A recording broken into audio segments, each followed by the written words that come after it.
Dans cette école primaire de Bochum, c'est l'heure de l'exercice de lecture pour les élèves de CP. Avant de passer à l'écriture, autre moment délicat pour l'instituteur qui doit gérer une classe de 36 enfants. Certains sont dissipés, alors que d'autres portent une drôle de veste. Elle est remplie de sable, pèse plusieurs kilos. Son rôle, aider les enfants à mieux se concentrer. Quand je ne la porte pas, je suis nerveuse. Quand je dois écrire, je suis un peu distraite. Mais quand je porte la veste, je suis plus calme. C'est comme si ma maman me prenait dans ses bras. Quelques kilos en plus sur les épaules auraient donc un effet insoupçonné.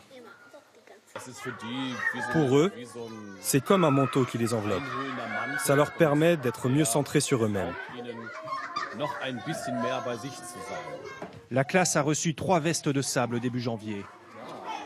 Celle-là fait 2,5 kg. Mais on en a aussi de 2 kg, d'autres d'1,5 kg. Les vestes sont portées par les élèves qui le souhaitent. On ne veut pas les forcer. C'est essentiel que l'enfant puisse décider lui-même.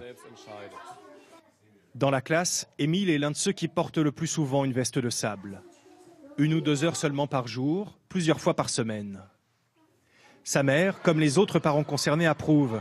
Son fils, dit-elle, profite mieux de l'école, même si la veste à elle seule ne suffit pas. Mon fils fait aussi des séances d'ergothérapie pour l'aider à améliorer sa concentration.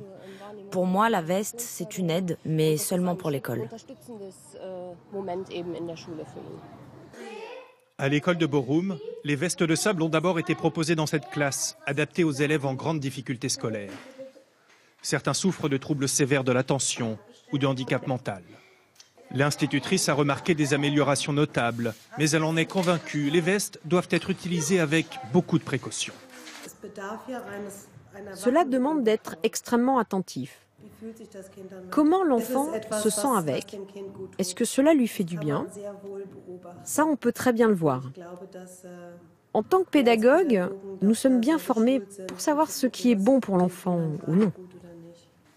Venues des États-Unis, les vestes de sable ont fait leur apparition en Allemagne il y a 18 ans et elles font toujours débat. Certains pédiatres dénoncent l'absence d'encadrement médical. Les vestes sont souvent proposées sans diagnostic et sans suivi. Il ne faut pas seulement calmer les enfants qui souffrent, par exemple, du syndrome d'hyperactivité.